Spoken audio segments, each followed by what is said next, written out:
Bom, gente, o material que foi para vocês é esse aqui, tá? Da disciplina de Hidráulica 1. Vou estar falando aqui rapidinho, explicando rapidinho o exemplo desse material.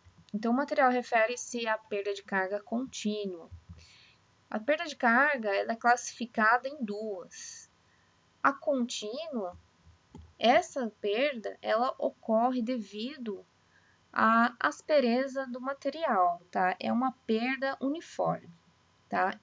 Então, qualquer trecho da tubulação, desde que esse tubo seja do mesmo diâmetro, tá? A perda de carga contínua, ela vai ser igual ao longo do tubo, certo? Diferente das perdas localizadas, que é aquelas perdas ocasionadas pelas conexões, tá? Então, hoje a gente vai estar vendo só a perda de carga contínua. Então, quais são os fatores, né, que envolve esse tipo de perda de carga? Então, tá aqui, tá? São esses 4 fatores.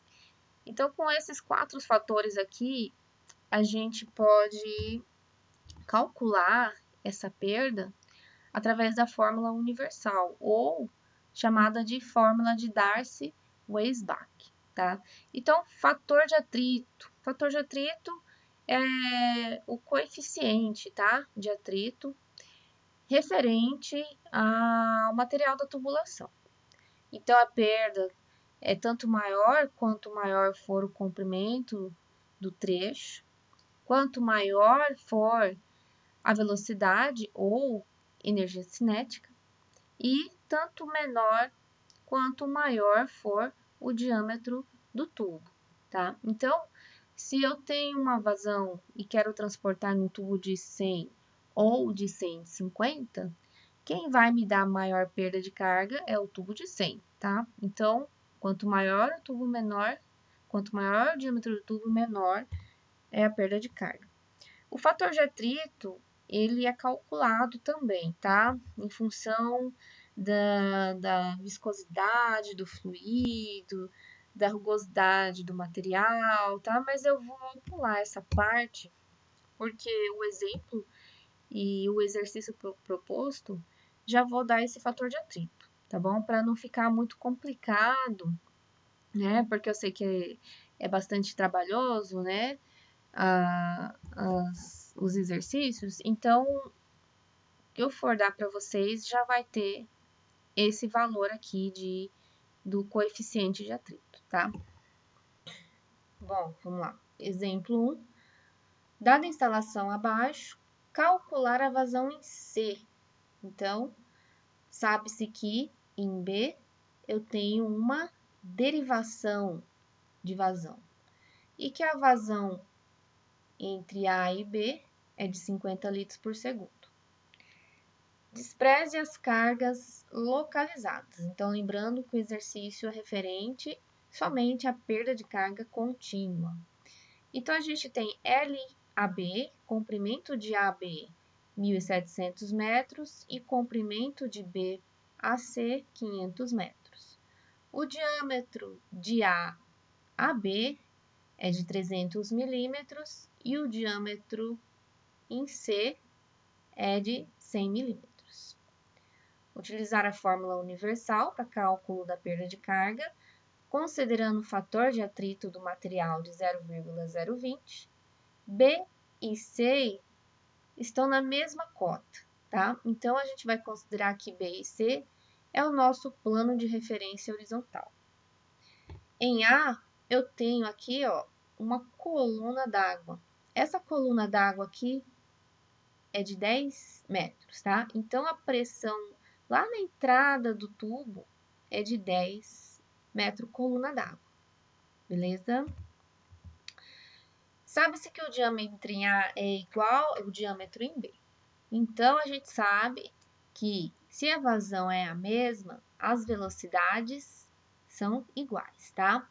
Então, velocidade é igual a vazão sobre área. Então, eu tenho vazão de A para B e a área de A para B, né? Que refere-se ao diâmetro de 300 milímetros. Vazão de 50 litros em metros cúbicos. Então, aqui a gente já encontra o valor de VA e VB, tá? Lembrando que VA é igual a VB. Eu vou aplicar, então, Bernoulli de A para B, considerando o plano de referência horizontal em B. Então, ele é a origem, então, a cota em B vai ser igual a zero, tá? Então, aqui a gente tem a equação de Bernoulli, né? Do ponto A ao ponto B. Cotas é A, 20, certo? Vamos voltar lá no desenho.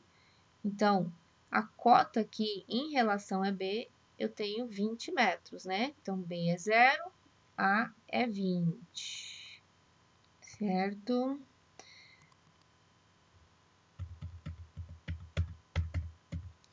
Pressão em A, lembrando que eu tenho lá os 10 metros, né, de coluna d'água. Velocidade. Então, pressão em A é a carga de pressão que eu tenho lá na entrada do tubo. A velocidade em A é igual em B, então eu vou zerar as duas velocidades, né?